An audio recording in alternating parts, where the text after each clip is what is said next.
Welcome back to the Create Your Own Power podcast with Zach Dingy. I'm Tony Capoletti. Today we're sitting down with my boy Pedro, who, long story short here, we do a lot of podcasts about the Volt conference, and we've interviewed a lot of people from PHP and Valuetainment, all of that. Pedro and I happen to be sitting right next to each other at the, actually no, we went up to answer a question.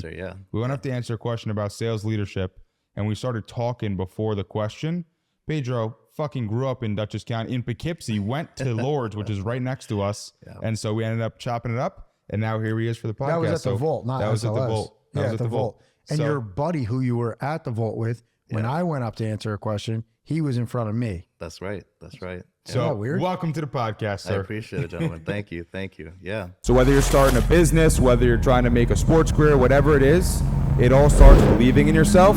And until you have that, you can't do anything. Step directly into the storm and fight everything you can. You need to be a warrior. I wish my name started with paid.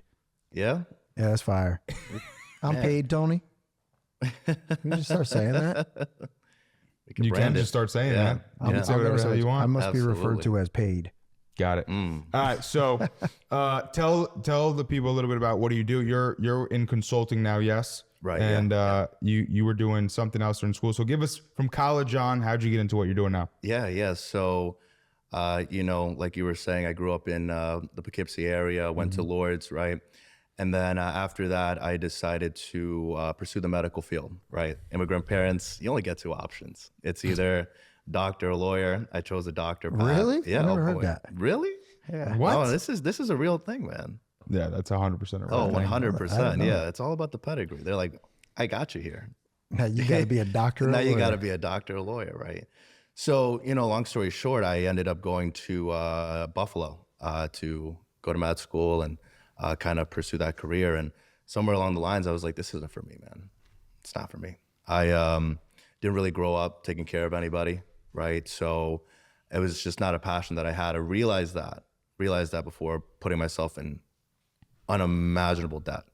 And so I said, you know what, like, let me take my time and figure out what I want to do. How long were you in school for total?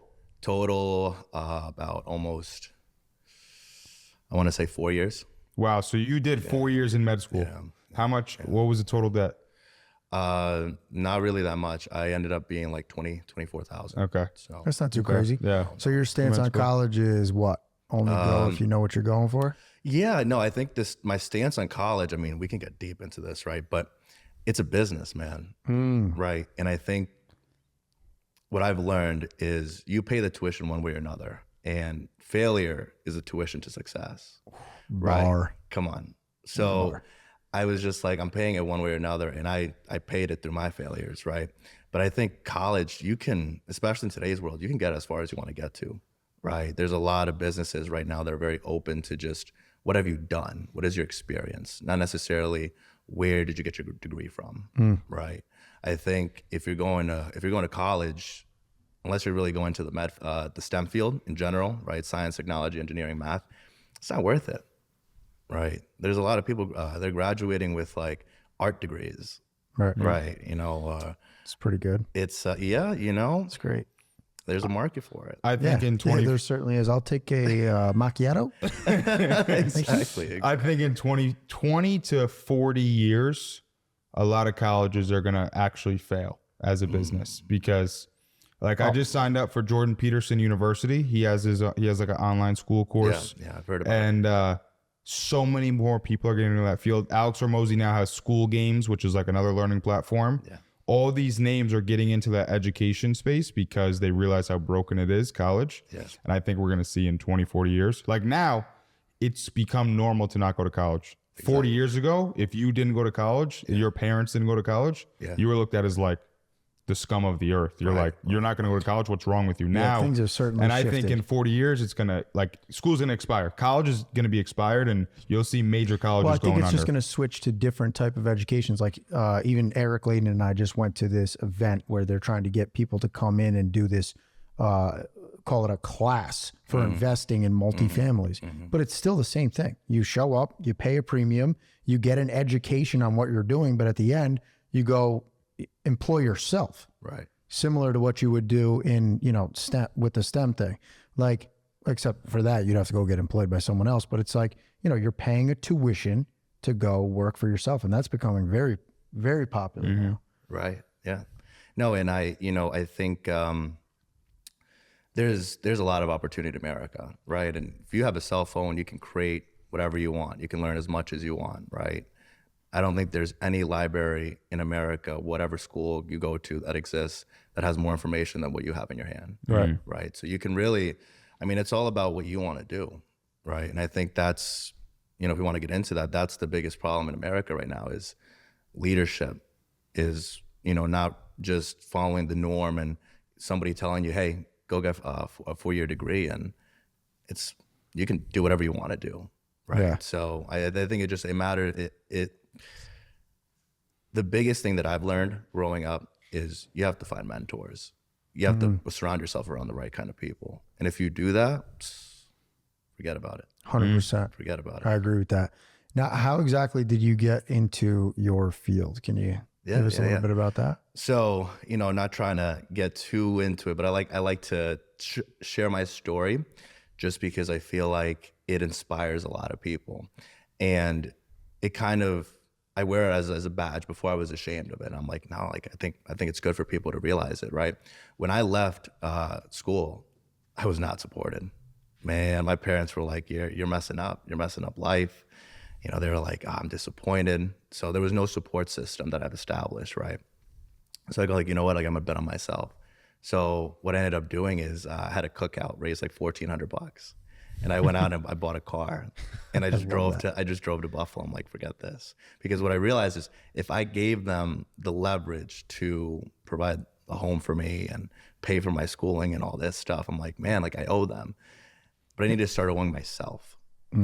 So I just like, let me risk it. So you went to Buffalo though? I went back to, that's the only other place I knew besides home. Got it. That was where you went to school, Buffalo? Yes. Got it. Okay. Yeah. Interesting. Yeah. Oh man, what a place. Yo, did you come? No, you didn't come with us to Buffalo when we went for the trip last year. I'll tell you what, my first impression of Buffalo, that is the gloomiest, darkest, like every building is brown and it looks like it's almost out of a movie. Like if you could picture a city that would prescribe you depression, that would be Buffalo. 100%. Dude. Yeah. It's bad. And it snows all the time. I It's have been tough. there. Actually, I forgot. I went to So you go there because that's your land of opportunity. That was the only place I knew. It wasn't even a land of opportunity. Man, if you go over there, it is exactly how you described it, right? Buffalo, the Bills are big over there because of course there's nothing else to do in the winter, right? You're just like, oh. But yeah, that was the only other place I knew. So I had a girlfriend at the time. And I'll be completely honest, I had no plan. I had no idea what I wanted to do. But I knew I had a talent. I knew I had a gift. It was, I could connect to people. I could talk to people, be a little bit more relatable, right? And so I was like, let me just risk it. I lived in my car, man, for like a couple days, just trying to figure it out. No like destination. I ended up finding an apartment, $300 a month. Wow. You know why it was 300? Because it was a crack house, probably. So it was a house it was like literally one house, and then there was 6 other people that lived in it. A shared living space. Oh yeah, it was horrible. We had 1 kitchen, 2 bathrooms between 6 total people. It was, man, one fridge. That's crazy. Yeah. Sharing a bathroom with strangers. Oh man. And a fridge. It's kind of nuts. Yeah. So we went from there. Mind you, 4 months later, she gets kicked out of her house. So now she's moving in with me. Wow. Down to 150. Oh man, That's cheap living. Come on, baby. What? Are you serious? Crazy. Yeah, I live in Boston right now. You know what the average rent is for a studio up there? $3,000. Yeah, probably. Yeah, around a little more than that. Yeah, Yeah. like 3,500. It's crazy Yeah, and that's with the 20-minute commute. for a studio. Yeah, if you want to Sick, actually live bro. in the city, yeah, you're looking at 5,000-6,000. That's sick. Sick. Yeah. But anyway, right? So we're figuring this life thing out, right? I think I'm like 19 or 20 at the time. It's got to be the most motivated you've ever been in your life. You've burned the ships. Your back's against the wall, a probably dirty wall in that apartment. Yo, right. And you're just waking up every day like, what? What are you saying to yourself at this time? I got a point to prove. I got a point to prove, right? Because family didn't believe in me. Are you in contact with them at this time? I am. Yeah. There's another crazy story about that. But, you know, growing up, I was always the class clown, right? We talked about going to Lord's. A lot of those guys didn't realize like the passions I had, or if I was even smart or not. They're like, man, you got into college? It's like, yeah, I got into college. So it was a lot of trying to realize exactly what I wanted to do. And I had an opportunity. Her uncle worked for a furniture store, and he was making good living, 6 figures. Right? I'm like, okay, like I'll try it out. So I went in there, first year, top sales guy. Wow. Right? Completely changed my life. I went from that $300 apartment to a $2,000 apartment in the city of Buffalo, little gated community. We were living like doctors and lawyers. Here I am, you know, I think at this time I was like 22. Right? You must have felt like you arrived right there. Exactly. Yeah. But I tell you, I've just been in the right place at the right time for most of my life.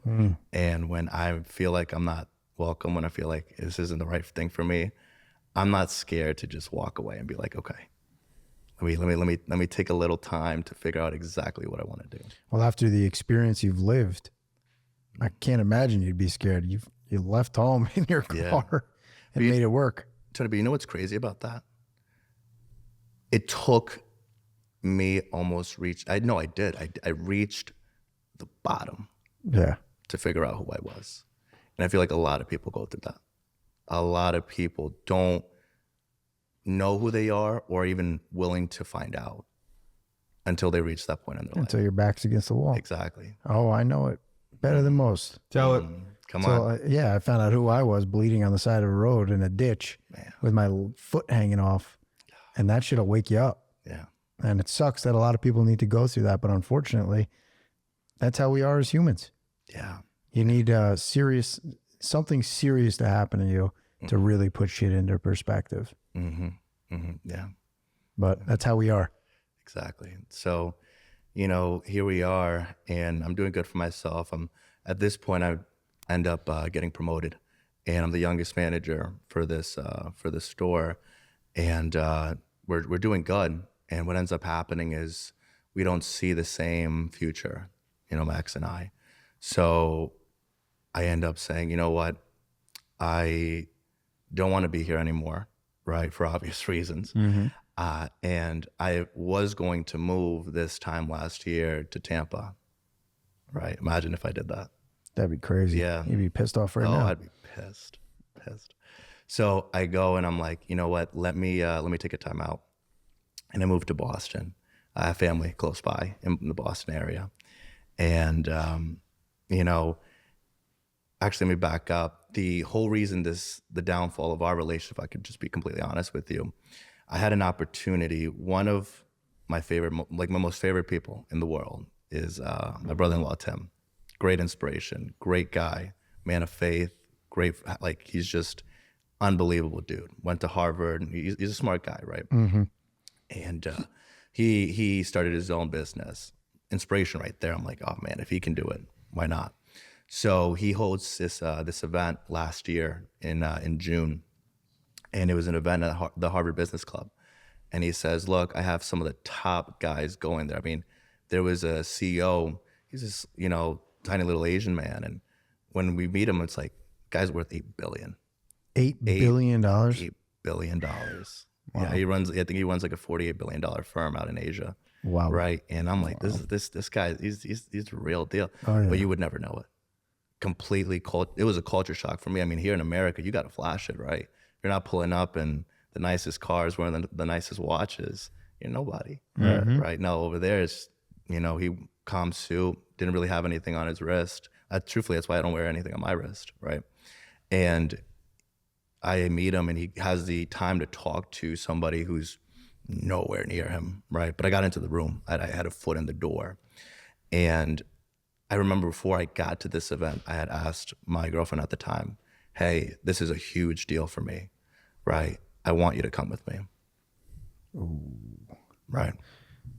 And she made up this excuse, or I guess she was just not willing. She said she worked for the hospital, right? She's a farm tech. She's doing her thing. And she's like, I can't have work. She's not bought into your vision. Yeah. She's not bought into the vision. Exactly. Yeah. Exactly. And at that time, I didn't realize what I was capable of. So I have to take some ownership in it too, right? Like I could have done a better job selling her that vision. I could have done a better job creating a more sustainable plan and had her see the steps we were going to take. But instead, I always looked at the end goal and was kind of trying to figure it out as I went along. And obviously that doesn't work. You need a 30, 60, 90 plan. You need the next 5 years. If you're running a business, what does that look like? So we go in and I remember I come home one day and I'm like, hey, you gotta do this for me. Wouldn't budge, would not budge. And the first friction. How long were you together at that point? 4 years. Yeah. 4 years. It's a long time, man. Actually, it was closer to 4.5 years.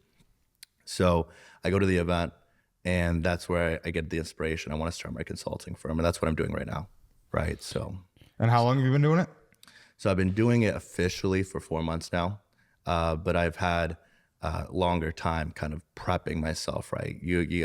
With me, I've realized a lot of consulting is strategizing, but it's strategizing with the right people. So you have to be in certain rooms, you have to build your Rolodex, you have to kind of know who to talk to.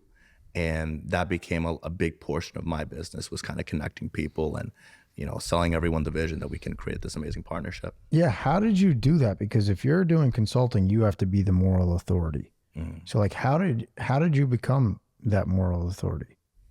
Man, it actually ties into the conclusion of the story I was going on with, right? So perfect. I meet Noah, and Noah's the Asian guy. Yes. Okay. Yeah. I don't want to give everything, but he was worth a lot of money. He has a translator, so he speaks English, but over there they're very concerned with the brand, right? They want to make sure, if I can have somebody that can translate exactly what I want to say, portray the emotion, I'd rather do that than just speak broken English. I see. Right. So that was the first thing that really showed me, man, like you got to step up your game, right? You got to be the brand. So when I had the conversation with him, I asked him one thing. I said, Noah, if I want to start this business, how do I convince my client about the intangibles, right? Because you can sell them all this vision or whatever, but the bottom line is you're selling them something that doesn't exist, right? And consulting isn't a solid product, right? You're not selling them a Coke or anything like that, or any kind of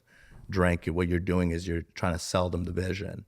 And he said, you have to make them believe.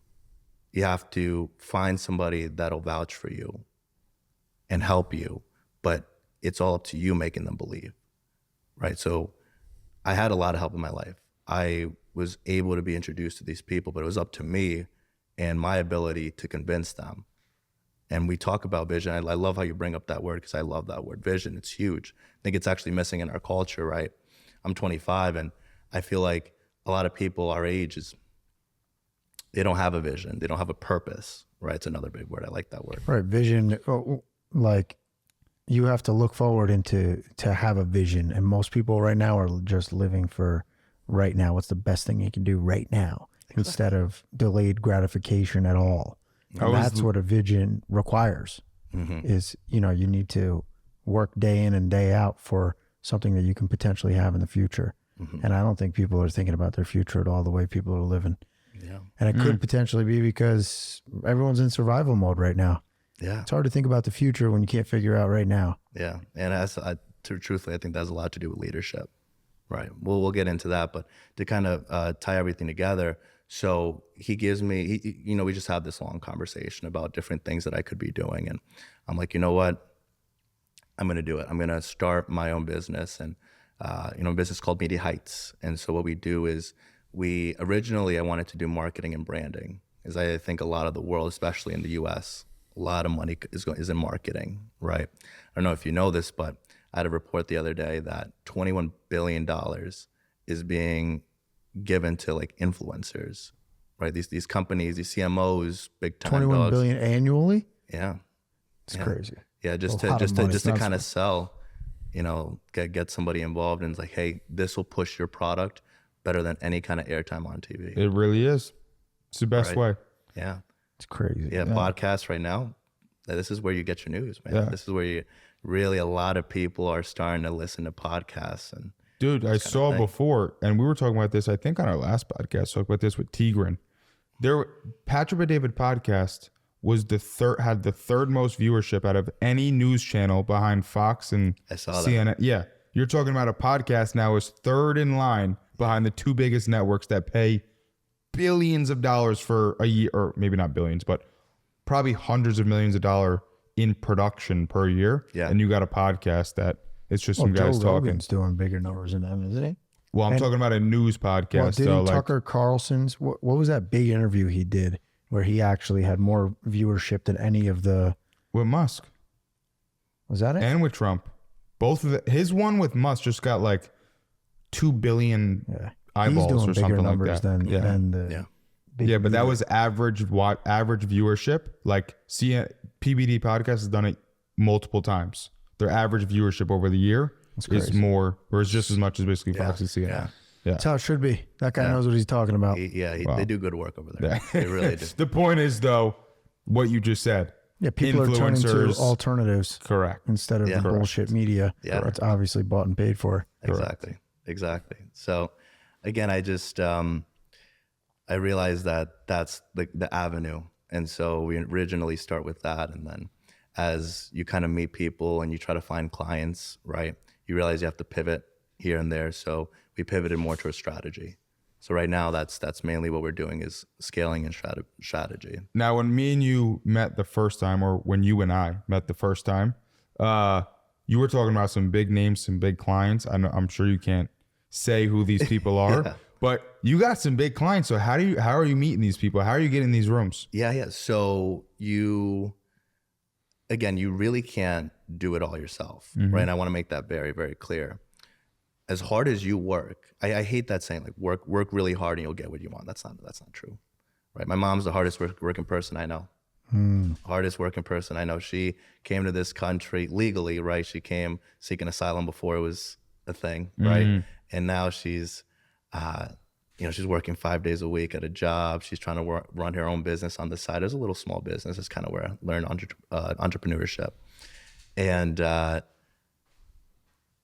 even her, no matter how hard she tries and as hard as she works, raising 3 kids, by the way, she's still there. She's still stuck, right? So working hard doesn't mean anything because you could be running in the same place, right? It's about how you move forward.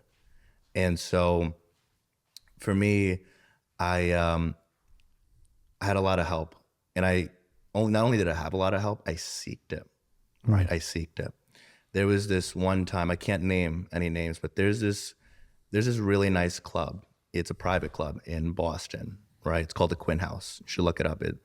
You have to go through like a whole membership program. You can't even get in unless you're recommended by somebody. And then they kind of do this whole interview for like a year, do background checks, everything, right?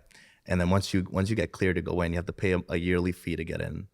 And if you bring in guests, if this is your first time, so if I brought you there, right, you'd have to give them your phone and they'll tape the front and back camera. Complete privacy in there. You want to know why? I hope it's not anything to do with like a Diddy party. No, I knew you were going to bring that up because it sounds crazy. No, it's because of who hangs out there.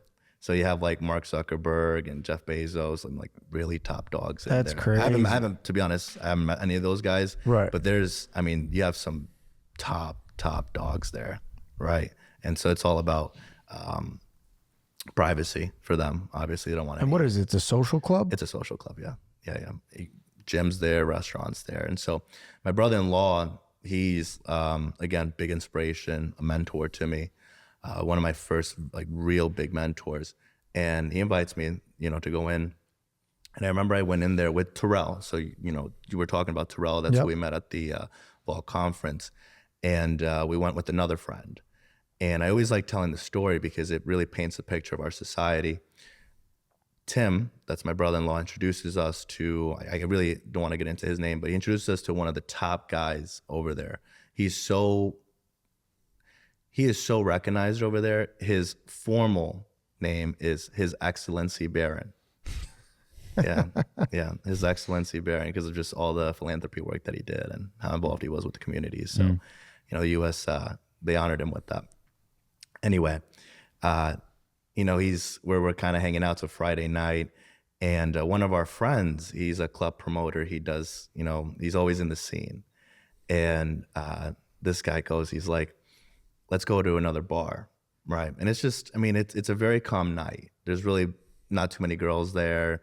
We're not even really searching for that. We're just having really good conversations. So Terrell is like, I'm gonna go with this guy. I'm like, absolutely, we should. So out of the long-term vision of saying like, this could be somebody of huge importance in our life, we should be hanging out with him and kind of understanding how he moves. Let's learn from him. So we did that, right? My brother-in-law had to go. He has a wife and kids, so he ended up calling it a night early. But the other friend that was there, and it's a Friday night, I want to go party, so he goes partying instead, right? And that's the difference. Yeah. That's the difference, is when you have an opportunity in front of you, I feel like a lot of people either, one, don't recognize it, or two, don't want to act on it. And the ones that do, I'm sorry to say, but you want to toss it up to luck. Truthfully, I don't think it's just luck. Truthfully, I think it's everyone has opportunities. And if you want to take advantage of it, you're going to. Right. But if you don't, then it's your loss. Exactly. Yeah. I was just reading Psychology of Money. We've been talking about this book. And he was talking about how, well, there's a lot of things he talk about in the book, but specifically the luck aspect. Yeah. And, being 90% of life, I feel like, is just being in the right room.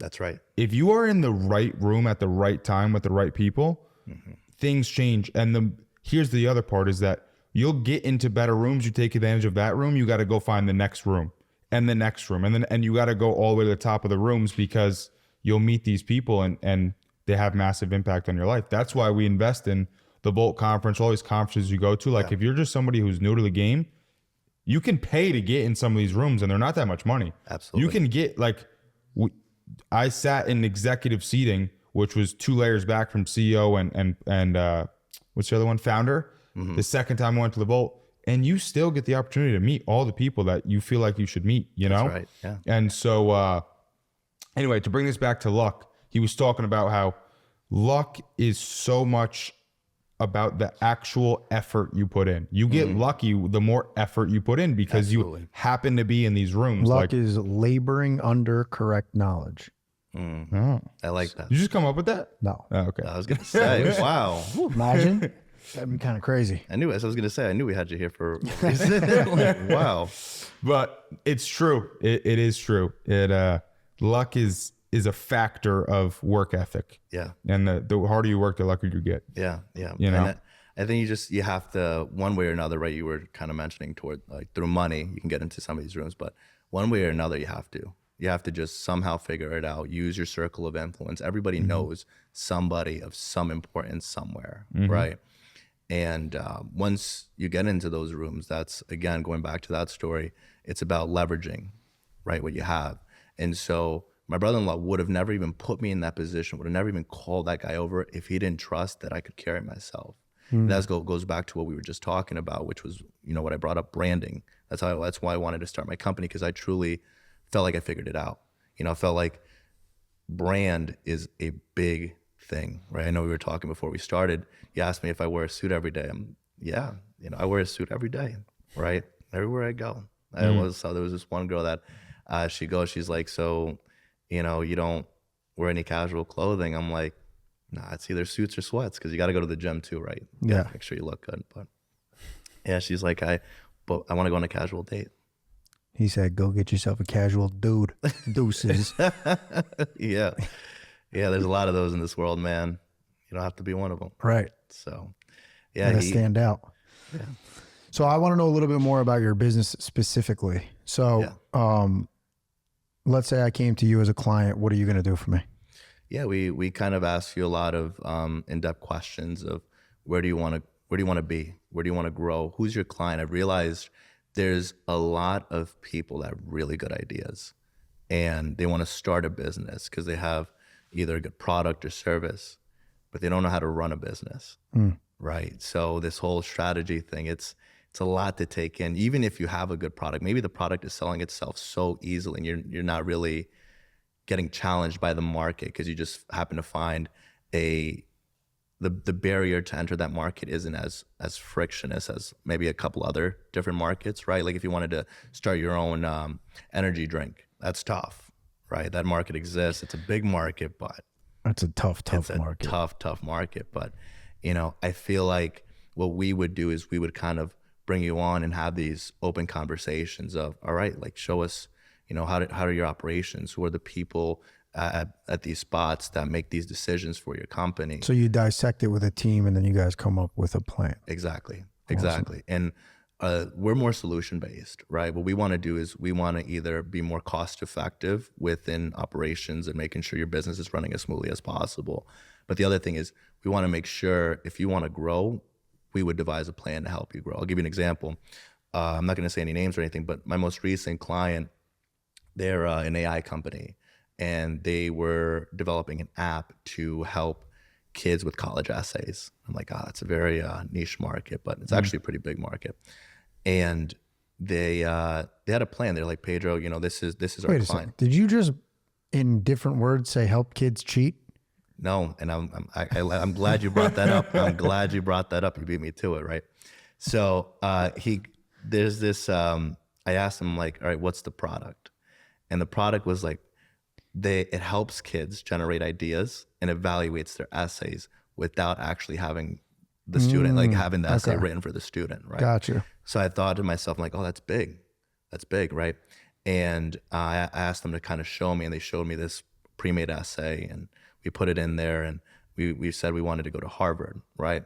And so what this thing did was it evaluated that essay and said, all right, here's your score for this, the voice, the paragraph, the tone, the relevancy. Because if you want to, let's just say you have a kid in high school that wants to go to MIT, it's going to be a little bit more STEM focused. And so the story that they want to tell that college is a story of obviously triumph, but within that field. Right. And so I looked at it, I'm like, man, this is an awesome product. Like, wow. And so the first conversation that we had was, all right, who's the client? And they go and they tell me, like, well, it's the student. And I'm thinking to myself, I'm like, no, it's not. It's the teacher. No, it's the We'll get parent. You think so? I think it's the parent. All right, let's hear him out. Sorry, I can't help myself from guessing. I'm the fucking worst. No, I love that. I love that because it's so interesting when you kind of ask these questions, because it tells you how far you're looking down the path, right? And so I asked them the same thing, and obviously it was very short vision for them. It's like, well, we want to develop an app.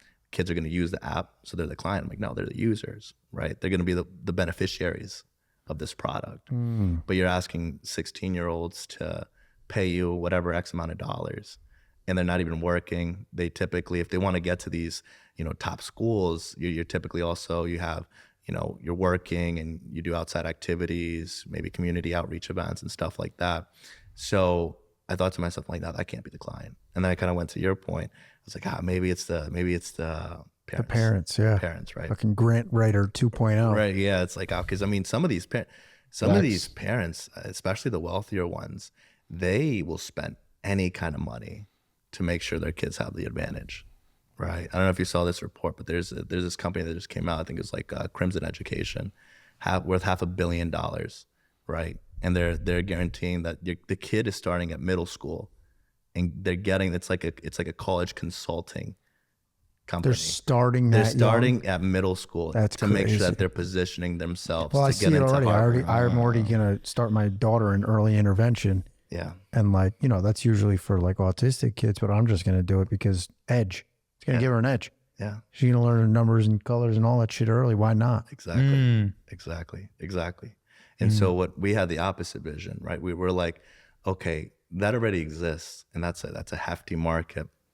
What we wanted to do is we wanted to have access to everybody, right? And that was their true vision. When I got in, I kind of helped refine that vision, but it was always the same. It was always, we want to give this type of tool to the kids that are underprivileged and might not have the same opportunity as somebody that can give 10, 15, 20, $100,000 to somebody to help teach their kids how to position themselves to get into college. I think I know where you're going with this. So, okay.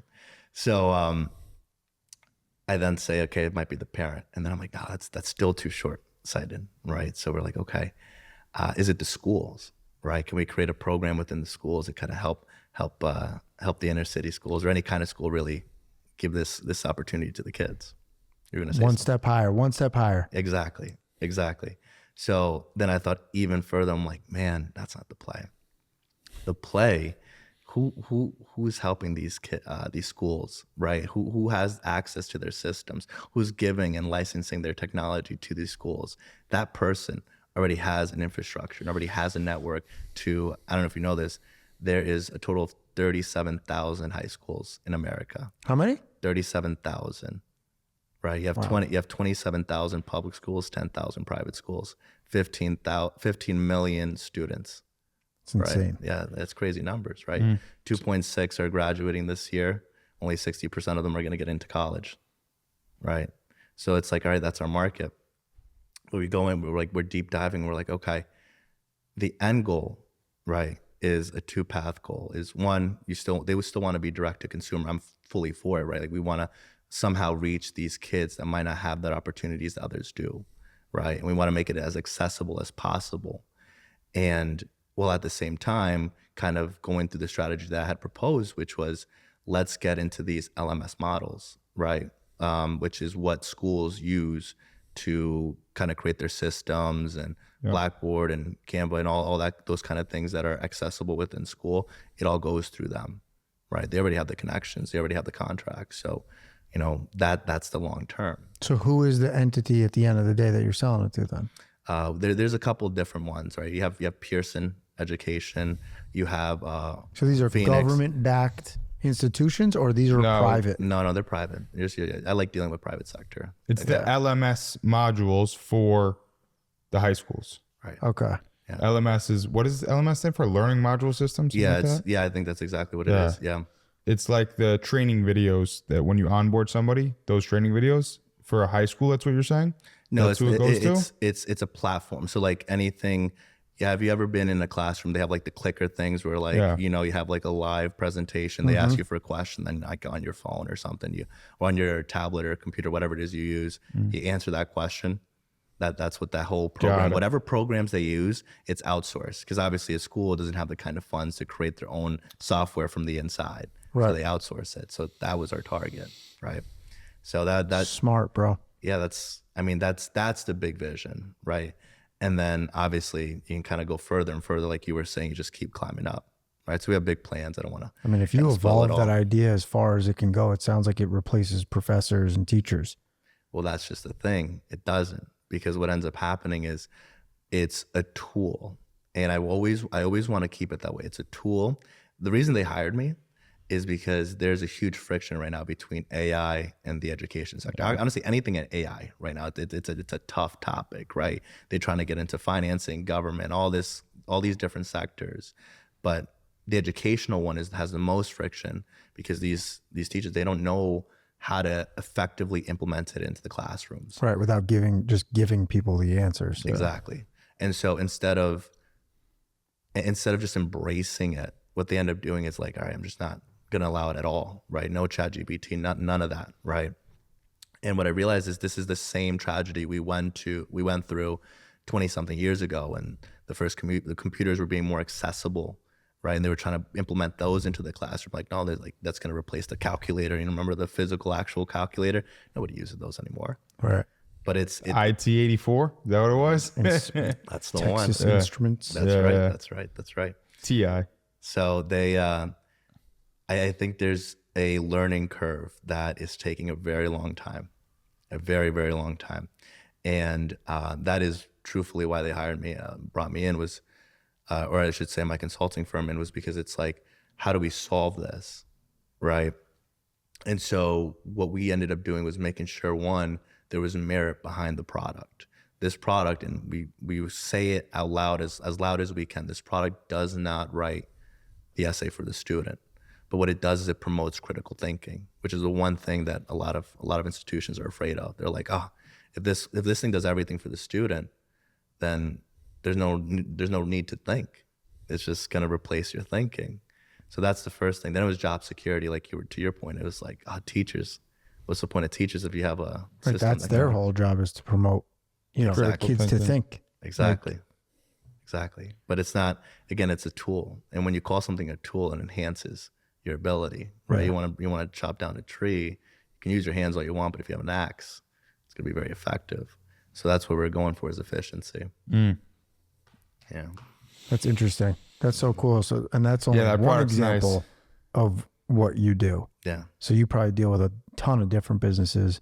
Yeah. And so when are you typically getting these people, as they just have an idea, but they've never done anything with it? Or are you also getting clients that are in the market already and they're competitive with other companies, but they want an edge? So right now we have had a focus on companies that are struggling with entering the market, right? There's a lot of barriers to entry that they might not be used to or know really how to solve. So we found out that's our kind of like our blue ocean, right? That it's a lot easier to get those clients because they need it. I don't want to say it.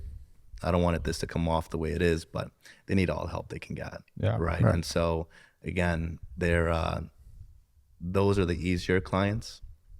But we can work with mid-sized clients, and the end goal is to really create something special where we have a consulting firm that is different than anything else because we focus on partnerships, right? A lot of firms, what they do is they take a fee, right? They charge you like $500 an hour or something and say, hey, give me your thing, and they take their time and kind of evaluate your market, evaluate who you are as a company, and try to restructure you the best that they can. Maybe get some experts in there, right? But they don't have any stake, really. Exactly. And so you guys are actually, is it like a Shark Tank offer? Like, we'll give you 40 hours, but we want 50% of your company. It's nothing like that, I assume. Oh, close? it's close, right? It's That's cool. yeah, it's we truly believe. I was literally just going to say too, how do you differentiate yourself? And you answered it perfectly. So yeah, that's crazy. I think that is a big market differentiator is when you have stake in the game. Oh, right, that you'll work Yeah, now countless you hours. give a shit. Now it's your problem. Yeah, exactly. That's cool. And then on the back end, so who gets the equity then? It's like it's shared between the partners who own the company. How many people are in your firm? Right now, we actually only have one other managing partner. Everybody else has been kind of cut off. Really? Yes. Wait, so it's you and one other guy then? Correct, yeah. And so you guys gain equity in these. How many companies do you have equity in then? Are you allowed to share that? I'm not allowed to disclose, but it's a couple. That's a couple. A really cool idea. Holy Yeah, shit. yeah. Dude, you're Shark Tank. I love that. Not quite, but I love that. Paid Shark Tank. Right? I love tank. that. I like paid tank. I like that. Paid Yes. tank. Yeah. What an excellent business idea. I love that. Yeah. So it's, I mean, we're still growing, right? To me, there's a plan that we have in place on how we want to personally grow. But my brother-in-law also runs a consulting firm, but he does something a little different. And right now what we're looking at partnerships, right? We're looking at partnerships with not just our own clients, but with other consulting firms that might provide an edge that we lack in, right? When you ask a lot of these big firms, these big companies, like, how do you grow? The number one thing that a lot of CFOs and CEOs present to the boards is M&A, right? Merger and acquisition. That's the easiest thing. But if you really take a deep dive into it, only 10% have been actually successful in the last 20 years. 10% of the mergers and acquisitions. So really? yeah. I mean, obviously you have Facebook acquiring Instagram. It's a big winner, right? Yep. How many of those have you seen? I guess Not often. Yeah. you don't see it, but you'd it's done think every if day. people are doing it all the time that it works. Why would people continue to do it if it's a 90% failure rate? Right. Because the one to succeed is like Instagram and Facebook, and they 50x their money when they succeed. Yeah. Yeah, a lot of these, you know what it is too, is it's also the pressure, the money, the private equity firms that are in stake, right? They put a lot of pressure on companies, put a lot of pressure on boards, right? When you're dealing with capital and you're dealing with a lot of money, you're not satisfied with the 10x anymore like you used to, right? Now it's about like, I want to be the next NVIDIA. I want to, 20, 30, 40x my returns. And It's so funny that you're saying that, because I just went through that chapter in another book that you recommended to me about the private equity guys who their whole thing is like, Oh yeah. they have all these safe bets, But then when you get into private equity, it's all about you do a bunch of them and then one of them's got to do like 100x. Yeah. And that's how you really get rich. Exactly. Yeah. You guys read a lot of books. I like that. Can we talk about that? Like, I feel like that's a big hole in our. He reads our a book society. and then I see what he's reading. I'm like, I'm definitely going to read that. 'Cause I don't know how he finds all these interesting ass books, but everything I've read is just the shit that he Really finished. Yeah, I don't know. I don't even know how I find them half the time. I just listen to people and then they say a book and I'm like, perfect, I'll read that one. Like Patrick, I listen to every time Patrick David tells me to read a book, I read a book. And then when I read one of those books, something always comes from that book as to why I should read another one or listen to a pod or whatever. There's always, and they're like right now I'm reading 3 books and none of them have anything to do with each other. But depending on how I'm feeling that night, I'll read whatever book I want, you know? And then I listen to books. I just don't consume other things other than books, I guess, you know, or I try not to. I shouldn't say that, but yeah. So I read a lot of books. I don't even know where I get the inspiration from everywhere. And then just once I read one, it's this one. Well, the it's style that we're reading too, almost every book you've recommended to me, in those books, they recommend other books. Yeah. Like right now, a fantastic book that everyone should read is 38 Letters to My Son from John D. Rockefeller. And I feel like it's not a known book. It does not have that many reviews on Amazon. And it's John D. Rockefeller, who's based on time-wise, he was the world's first billionaire when he was building train systems, railroads. And it's 38 letters that he wrote to his son. And it's a crazy, fascinating book. Wow. Chapter number 5, the first thing he says is to his son, I am saddened to tell you that Mr. Hansen has died.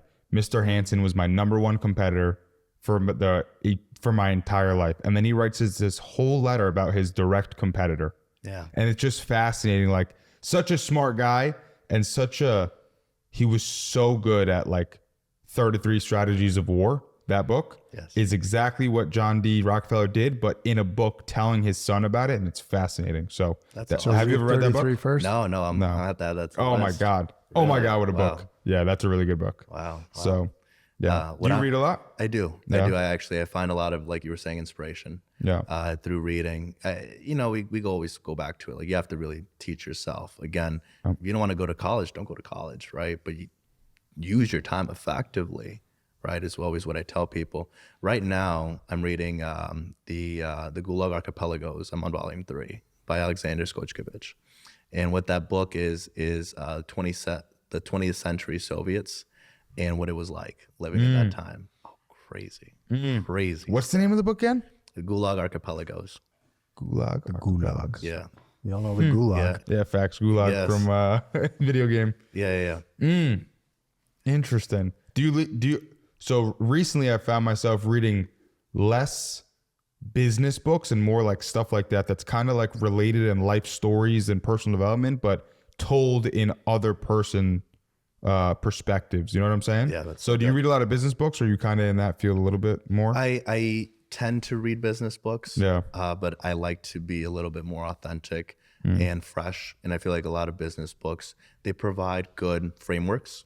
True. But you really do have to kind of start whatever it is, whether it's an idea, product, whatever it is you want to get into, you just have to do it. And you learn a lot quicker. Again, we talked about it earlier, like your failures are the tuition to your success. And so you have to start paying that tuition back. I find often when I'm reading a book now, it's a very good point you just brought up. Now it's almost just reminders of certain things. Right. Like I'm reading this book and I'm like, that's why I'm reading this book, because of this reminder about vision or this reminder about this, whatever it is that I just re-bring up, you know? Yeah. But speaking of which, did you read The Academy, Patrick's new book? No, I haven't had a chance. The Academy. Did you ever read that? I told you to read it. No. Okay. It's the first fiction book I've ever read in my life, so I'm curious if you read it. But yeah, it's interesting. It's complete fiction book, but I don't want to give it away. But it's told through a story, and this guy gets access to the Vault, which is this alien-like form of technology and education, and like their teacher in a classroom will be Marilyn Monroe as a what's it called? A telegram? What's it called when you're like a 3D not hologram? there? Yeah, hologram. Hologram. Yeah. And she's teaching the classroom on seduction. and she's walking around the classroom and she's teaching everyone in the academy about how to be seductive. Whoa. And it's like this crazy deep vault, and then the vault gets hacked and all this stuff happens, and the guy has a choice of what he's going to do, and it goes down the rabbit hole. I don't want to give it away, but I'm telling you, you read that book, I could not put that book down. And that's the thing. There's a lot of business and personal development values in that book. Correct. Yeah. So that's what I'm getting now, because bro, I've read so many business books and they're like starting to get to the point where I'm not really learning that much more from these business books anymore. You know, they try to sell you something, right? Everyone tries to sell you something. So, but there's a reason I read the book that I named. There's a reason I read that book. And it's because I feel like our society right now, I mean, we could be completely honest. I feel like our society has gotten a little soft. A little? Oh man, I'm being Everyone's generous. a pussy. I'm being generous. I can't even say pussy. Right. Someone's going to get their feelings hurt. Right.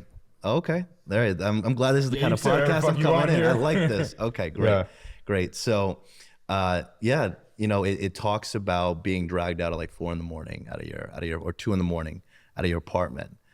There's no cameras, right? It's, you know, 1930s, 1940s, right?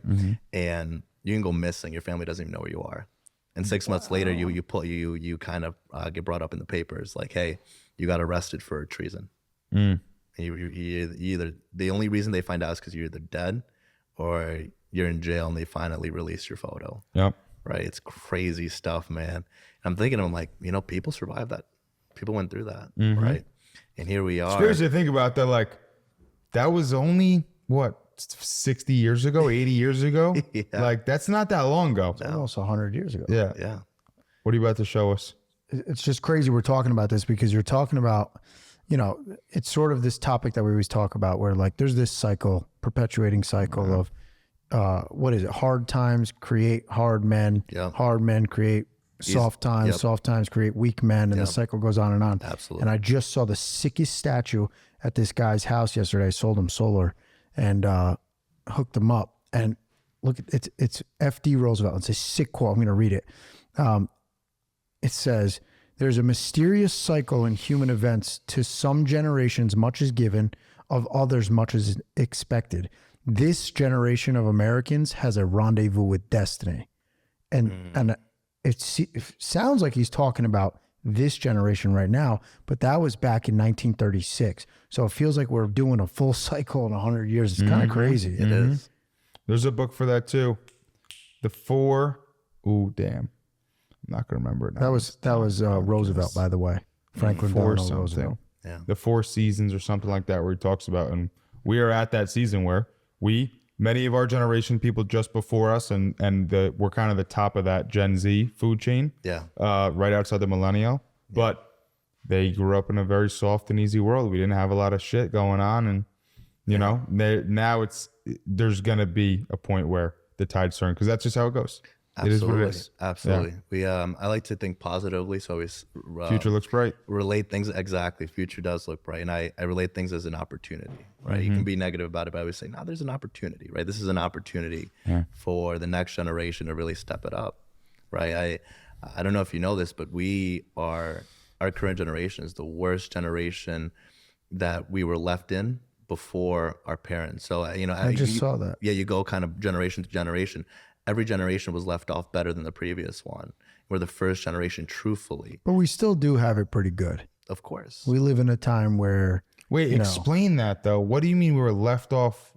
I don't understand why. We can get into why, but my point is once we turn the age of 30, we have it much worse than our parents did when they were 30. But I think what he's asking is what are the metrics? So probably economically, how far your dollar goes, how the ability to buy a house, the ability to afford kids and have a family. I mean, right now, look at it. Our birth rate is less than the replacement. Right. It's like 1.7. That's not an okay thing. And I just feel like it's because of this pressure to kind of establish yourself as a career, having a career and getting yourself as far as you can before you even have a kid. Right. So all these metrics, it's more of like a well-rounded thing. People aren't having kids as early. People in their 30s, right? They're not having their first child until much later in life. Well, the wrong ones are having their kids. Right. You know, you got idiots repopulating fucking left and right, unfortunately. That's a problem. And then the people who are like, oh, we're going to wait till things are good. They're just keep on waiting. Yeah. And then, we're left with a population of people who don't know how to wait. Yeah. But going back to it, like why, right? I think that's the biggest question you always have to ask yourself is why. And it truthfully boils down to leadership, right? I always talk about leadership because for me, the position that I was in, I'm always looking to raise the next leaders, right? If you just raise followers, then, you're not going to get very far. But if you raise leaders, those leaders will then kind of conquer the world, and your image will live longer. If everyone talks about legacy, that is truly how you build legacy. Is you create other leaders that will then live. They will promote you, right, through your ideas, through your values, and that'll go much further than a follower that doesn't have a purpose and doesn't want to do anything, right? So, I think in our current climate, there's very poor leadership. And it's gotten us to where we are today. I mean, you have it. I don't know if you saw this statistic. I'm a statistics kind of guy. There's a report that said there's kids between the ages of 16 and 21, and I think it's over 60% of them bring their parents an interview.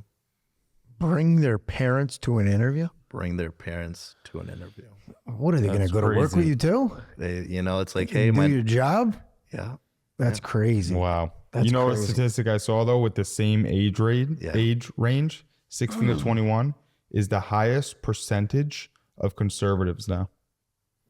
Wow. Really? Believe that or not. I don't believe because of all the shit they're trying to be fed now, and it's They're like resisting rebelling the against bullshit. us. Exactly. Yeah. That's good. That's a stat that I love that. Wow. It said it was true. It was a real stat. So I was amazed, but yeah, because they're rebelling against all the BS they've been fed for the last 10 years, and all the it's litter stuff like boxes that. in cat room or litter boxes in classrooms. Yeah. So kids can act like a cat in the classroom and they're tired of it. So It's crazy Yeah. shit. Yeah. Talk about it. Cause that's the biggest problem, Oh, right? wow.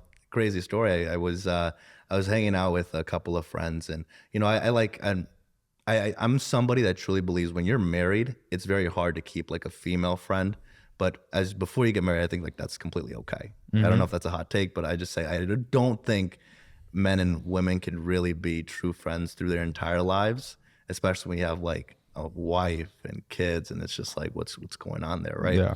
But I do have some female friends, and we were a couple weeks ago we were hanging out, and I was too tired to drive home, so I slept over at the place, right?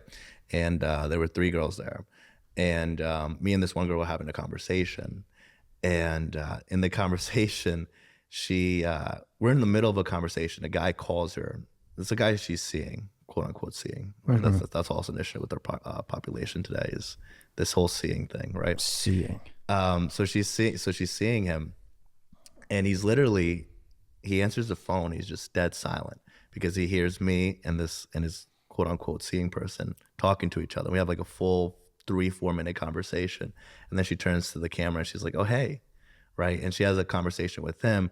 The night before we went out, and she had a weird experience, and she was like, "Where were you to kind of protect me?" Right? Mind you, I was there, and we did what we were supposed to do. I think she was just kind of trying to gaslight him, right? Because that's the thing now, gaslighting people. So she was like, "Hey, like you told me you would always be there for me, and you weren't." And he's like, "Oh, what about your friends?" She was like, "Oh, they did their part, but you weren't there." And she was just trying to gaslight him. And so she ends up just straight up hanging up on him, and he sends her a text. He's like, "Wow, you didn't even wish me happy birthday today." Oof. So it's this guy's birthday. Yeah. Right. And I'm trying to put myself in his shoes. Like, man, like I like this girl. I'm calling her. I'm FaceTiming her. And she picks up, and I hear a whole nother dude's voice in the background. And he even asked her, he's like, "Where are you?" He's like, "I'm at my friend's house." Done. I hang up the phone. Listen, I hang up the phone. I think nowadays women get away with murder, and it's like society tries to make it okay. Like, oh, girl, go do whatever you want, and like hoe yourself out and all this crazy shit. Yeah. And it's so fucked up, and it's so backwards. Like, women don't realize you're giving your value away by doing that type of shit. Yeah. Like, Let me ask you this. Do you think women are the problem? absolutely. And you don't want to hear my take on it. Why not? I disagree. Why? Whoa, hold on. Let's get. I think they're a huge problem in society today. But are they the problem is what he's asking, men or women? So it depends on how you look at it. Like, we could go down. I'm ready because I disagree. Do I think they're 100% the problem? No, everyone's accountable for what's going on in the world today. Yeah. Do I think that this whole feminist movement has fucked up this country in a big way? Absolutely. Yeah. Women being promiscuous out in the world has such an insane effect on the world that people don't really see. And is it the women's fault that they became that way? I don't know. I think there's some part of it that it's all, I'm a big conspiracy fucking guy. Okay. I believe that it was perpetrated on us that way purposely to fuck up what we have, right? Like women were taught this type of stuff to be promiscuous purposely to break down the nuclear family, because with promiscuous women, there is no nuclear family. Right. And the nuclear family is what truly makes people strong. When you have a family unit and people all go by the morals and the morals of a strong man or a leader in their house, like that's when people are truly strong.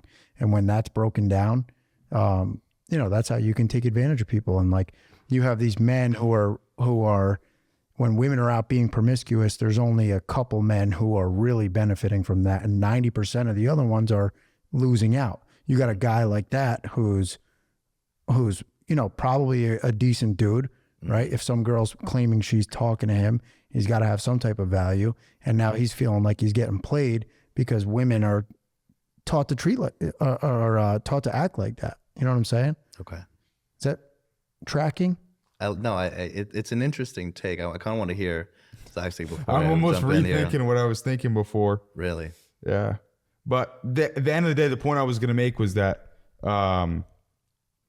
it's men's fault because we're the one who are supposed to be setting the rules. And like, if a woman does that to you and you allow that on FaceTime, you're the one allowing it. Most men, like what you just said, what I just said is we're hanging up. We're not talking to that woman ever again. And that's it. And if all men did that when a woman acted like that, then it would change the behavior of that woman. Yeah, it's like the OnlyFans argument. Who's at fault? The women who are being whores on OnlyFans or the guys who are paying them? But then, so it's like it's everybody. Yeah, we need to get the shit together. But where does it start?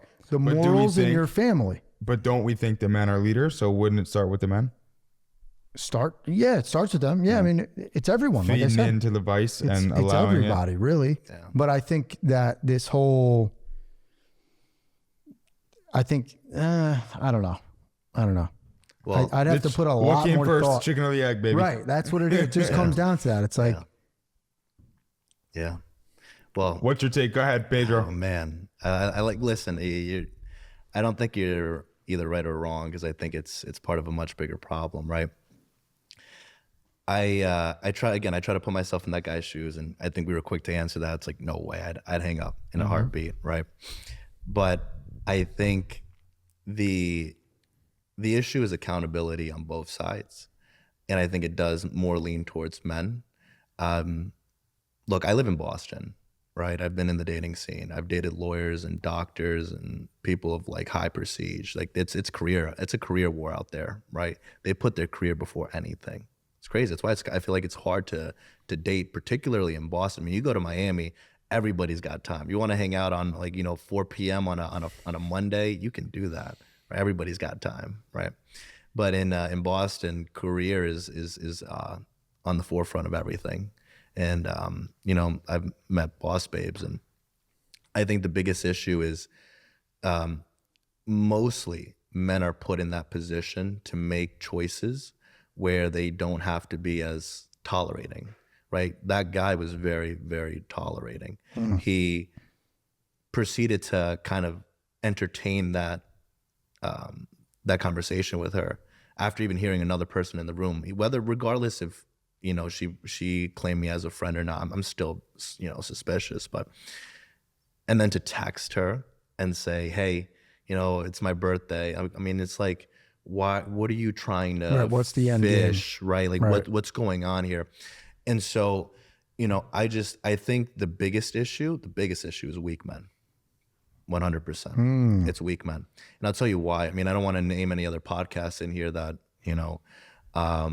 But there's a podcast in Miami, right? That these guys invite these My OnlyFans wife and I girls. watch it often. Do you? Yeah. You know what I'm talking about? Absolutely. They invite all these like crazy, OnlyFans models and all this other stuff. Yeah, I mean, you could say the And- name of it. You don't have Fresh to. and Fit? Yeah, I love that Okay. podcast. Yeah, It's yeah. awesome. I think everyone should watch it. It gives excellent perspective. Well, I don't totally disagree, but I always look at frameworks, right? And the framework of that podcast is it's trying to put the woman on blast for being like, hey, I'm selling my body and I'm making money out of it, and men are supporting me through subscriptions and through likes and all this other crazy stuff, right? And I think, in their goal, they're trying to portray the woman as the issue. And I to an extent, I'm like, I agree. Like, you should have some self-worth and self-value, but at the end of the day, it's really us who allow it. Right. Like it's us who give them the money. It's us. Agreed. But on that podcast, they do promote, go be a boss, like go be Yeah, a yeah. man. Yeah. They promote that. So I get what you're saying. You're right. They definitely do attack the women more on that podcast. 100%. Yeah. Yeah. And again, I like what they're doing, right? I think they give perspective where perspective is due. But I just feel from somebody that does leadership and tries to promote leadership on both sides, men or female or women, I think weak men have been such an issue, and it's just based on the fact that masculinity has just gone out the window, man. Right. It's under attack. It's under attack. And that's, part of what I think has been done purposefully. Like, why are they trying to attack? Why is everyone attacking masculinity lately? Yeah. Why are we trying to blur the lines between men and women? What's the point? Yeah. It's just destroying everything. It's like, it's fucked up. I mean, to me, the only way it makes sense is that it's Planned. It's got to be some type of plan. And like, maybe it's not. Hopefully I'm wrong. I hope I'm wrong, actually. Why would somebody want to destroy, what's beautiful in this world? Yeah. Like a family. At the end of the day, there's nothing more important than, leaving a legacy and having a beautiful family, right? I don't think there's anything more important than that. Yeah. So why is that under attack? Look, I think there's a lot of different takes out there. I think there's a lot of different opinions, right? But I think there's a reason, and I want to get into this. There's a reason that I feel like women do a lot better at school than men. It's because they're a lot easier to follow the rules. I had a really hard time with school because I just felt like it wasn't worth it. I didn't see the end goal, the end result, and I had a hard time like learning stuff that I knew really didn't benefit me, right? And instead of just sitting there and just doing what I'm told, I kind of went against the norm. And I feel like if you want to create a system that's effective, everyone has to play their part. You do that by, like you were saying, blending men and women, confusing them. Yeah. Nobody threatens the power, right? The government or whatever it is. And I have to be careful here because, I long-term, I want to give back to my community. I want to give back to, I guess the best way I could put it is I want to give back to the people that put me in this position by continuing their legacy and giving the best advice possible to the next generation of leaders. And I do that through some sort of public capacity, right? Eventually, whether it's like a mayor, senator, whatever it may be, like I just want to serve the community at some capacity, right? So I kind of have to be a little bit, not super political, but be careful what I say. But, disregarding that, I feel like there is an agenda.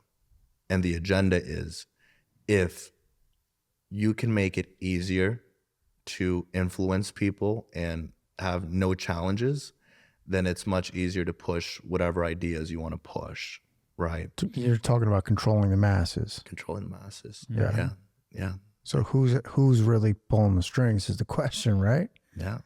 I mean, we try to ask politicians all the time, right? It's like Joe Biden, like we're getting here. All of a sudden we realize he's not mentally capable. Like, come on, we've known this for a long time. And it wasn't until it was publicly announced that all of a sudden everyone turned on him. And it's like, oh, he is a puppet. We're at such an interesting time where it's like the corruption and the bullshit is so clear to everyone. Yeah. It's amazing to see it online. Yeah. You wonder, hey, is this going to come to a head? And is shit going to go crazy for a little while before we have to, build it back up, or, how are we going to fix it? Because if we keep going in the direction we are, things are going to get really bad. Yeah. I think we have to talk about it. And more than that, I think we have to model it. Right. If I'm out there, and again, the first thing I always tell people, what really put me in the path to success was cutting off all social media. Everything. Done. No Instagram, no Snapchat, none of it, right? And I preach what I say, like if you try to look me up, I'm not there. It's all gone, right? That gave me the capacity to then focus on what I wanted to focus on and really project myself, okay, this is where you're gonna be in 5 years, in 10 years, in 15 years, right? But if you're stuck in the mundane of scrolling endlessly, like TikTok, oh, it's unbelievable. It's a brain melter. It's a brain melter, right? There's this book, we're talking about books. There's this book called The Anxious Generation by Jonathan Haidt. Great book. But, he's like this huge worldly visionary, because now he's bringing a solution and trying to connect the 40, 50-year-old parent to the 10, 15-year-old child. Because there's a disconnect, right? They didn't grow up in the era that these kids are growing up in with the phone in their hands. And they don't understand the complexity of what social media does to these kids. And I don't want to ruin the book for you. I think it's a really good book. I'd have you to like really look into it and read it. But the biggest kind of the nucleus of it was, right now we're more phone-based than a play-based childhood, right? We're on our phones. We're constantly on our phone. We're actually not outside. And it's crazy because you have all this helicoptering parents. Again, we talked about leadership, and it's not just leadership in the government level, it's leadership in the household, right? From a mom, a mother, and a father. And so we have this kind of helicopter, and it's like, oh, I'm scared for my child to go out there into the real world, right? It's dangerous out there. But at the same time, you don't have that perspective in the digital world, right? You don't know what's going on and what kids are actually doing and saying online. It's true. And look at what kids going online does. Exactly. Start dyeing their hair purple and cutting off body parts. Oh, it's crazy. It's crazy. So that's the problem, right? Is these kids are growing up and they're getting taught by an entity that's unknown, right? We don't know. Truly, we can speculate, but we don't know their agenda. Like, why are we telling kids to, change their genders and be more gender fluid and, promote all these heinous things? Like, I'm a man of faith, right? I'm a proud Christian. And when I listen to these kind of takes of, let's have a litter box in the classroom.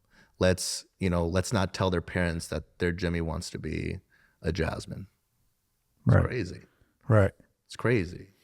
Now, will you eventually go back on social media because of the personal branding aspect of it, or no? I think at some point I would want to, out of promoting ideas. Truthfully, I have a vision. I haven't really told anybody this. I want to create a platform in the future where we kind of work as not just agents, but we work as somebody that helps promote the right kind of influence out there, right? Like if somebody is giving really good takes on genuine ideas that can push our future forward, I want to give that person the platform, the space, right? Podcast is one way of doing it, but I want to create something a little bit different. So I think in order to get to that level, there is some kind of online presence that you have to have. So I guess maybe, but I'm not, I don't know, I wouldn't, if I could answer it truthfully, I don't think I'd be the one running it. Yeah. I think I just have somebody else running it for me. Well, so that we don't have to look That's at what it. I do. You can ask. Yeah. I think it's important that you have a social media presence. Sure. And so like, obviously I do, he does, we have the podcast and everything, but if you go on my Instagram, you'll see I never go on it. I don't answer anybody. Oh my God, you're I bad. don't answer my DMs, you're none of that, extra because I bad. know that if I go on, I'm going to start scrolling. Yeah. And that shit literally shortens your attention span by the minute you're on it. It's insane.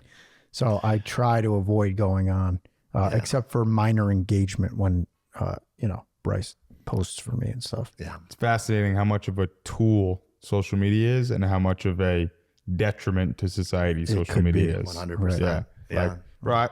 Listen, I try hard not to go on that thing, but sometimes you're on Instagram Yeah. like this for 35, 40 minutes, an hour, and you're like, Holy shit. I was doing that I for a sat while. down in bed at 8 o'clock. It's 9 o'clock. Yeah. And I've literally been staring at my phone for an hour. Yeah. It's crazy how much time isn't real when you're on that thing. That's crazy. It is fascinating. Fascinating. But All right. We went quite over. So go ahead, Hayden. We're What's gonna your wrap. question? Yeah, let's wrap it up. what, if you could say anything to the whole world, what would be your message? I think we need purpose in life, and I think people need to start finding it and seeking it out instead of just waiting for it to show up on the door. I think if you want to be somebody in life, this is truly what I feel like. I should actually coin this. I've worked in soup kitchens, and I feel like people that work in soup kitchens impact the world, but people that build soup kitchens change the world. Oh, Right. So I feel like at some capacity, you should impact the world, but the few that have the gift and the capability, go find yourself a mentor, go seek help, right? Put yourself in a position where you can actually grow. Don't just have anybody be your friend. Don't just go out and party. You go into this, you're going out on weekends to what? Celebrate? What are we celebrating? We're I see broke. that all the time. We're broke, right? So, that would be my message is everyone should impact the world at some capacity, right? Work in that soup kitchen. But the few, it's selfish to hide your gift from the world. And if you have a gift, you better go out there and start building those soup kitchens. Because otherwise, when you get judged and judgment time comes, man, what are you going to tell the big guy upstairs? that was deep. That was a bar. That was deep. That was a great very ending. good. Well, Pedro, thank you for coming on the podcast. We appreciate you taking the trip. Absolutely. Yeah, This is seriously, fun. that was an awesome conversation. I got lost in that one for a minute. I didn't even realize we're over by like an hour. Oh, man. We went for almost 2 hours. Wow, really? Didn't feel like it. We should do it again sometime. No, This that was fun. incredible, and I feel like we only scratched the surface on what we really wanted to get into. Yeah. All right, cool. All right, thanks for coming on, bro. Thank you. Thank you.